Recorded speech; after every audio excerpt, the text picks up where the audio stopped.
Another criticism that Senator Sanders has of charter schools is that they're exacerbating segregation. He says that it says they've disproportionately affected communities of color. He said we do not need two school systems. We need to invest in our public school system. Certainly, I agree with him that segregation is an ongoing problem. All I'll say is that the evidence is that charter schools neither caused nor have exacerbated segregation. Now, of course, one of the biggest engines of segregation is the residential assignment system that we currently have at our traditional public schools. I mean, over the last 50 years since segregation was ended, what we've seen is that wealthy school districts have, especially wealthy majority white school districts, have really pushed back against desegregation attempts by pulling away and forming their own small districts. So you look across the country, you see these large districts that are that are mostly minority students, and then in a little bubble, right, in these huge communities, that's the majority white district, and that was all created by the residential assignment system through traditional public schools. Now, what I'll say about charters, too, is that the biggest successes of charters have been in these urban areas where they serve mostly minority and disadvantaged students.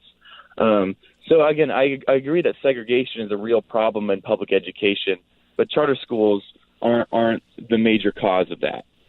Yeah, I guess a corollary to that is that we all know that kids in richer communities do get a better public education than kids in low-income communities in general.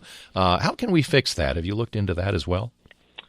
Yeah, so I think that the residential assignment system is a big part of it. But, I mean, of course, the biggest way to hold low-performing schools accountable is increased school choice. Now, of course, there's a lot of different approaches to that. You can increase school vouchers or tax credit scholarships. Charter schools are a big part of that. I think we at Reason Foundation look at it as we want students to be able to choose, at the very least, any public school in neighboring districts, and we want them to be able to go to those schools and that the public dollars actually follow the kids.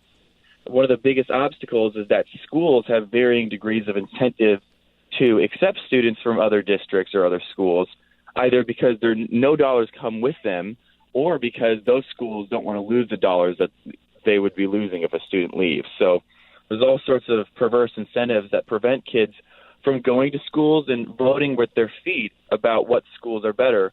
And what we've seen in the past is like really high-performing charter sectors actually lead to improvements in the neighboring traditional public schools. So these forces of competition that are created by enhanced choice really can improve the lowest performing schools that are affecting these disadvantaged communities. So in general, what other ideas would you like to be hearing, you and the Reason Institute, like to be hearing from some of the presidential candidates about education this year?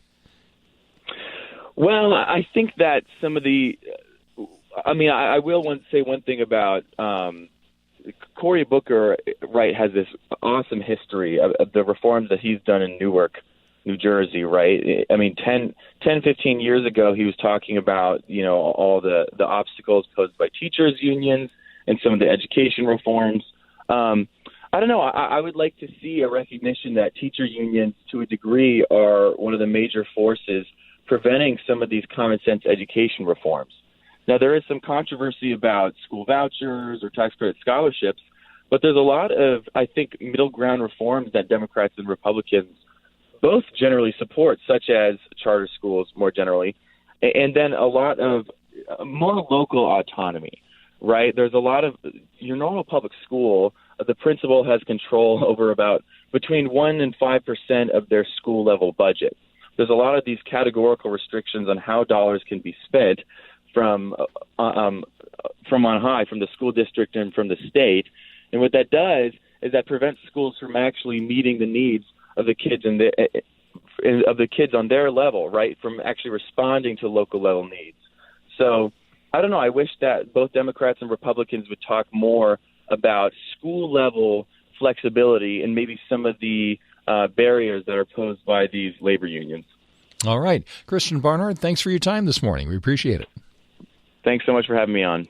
Christian Barnard is Education Policy Analyst with Reason Foundation, and he's available on Twitter at cbarnard33.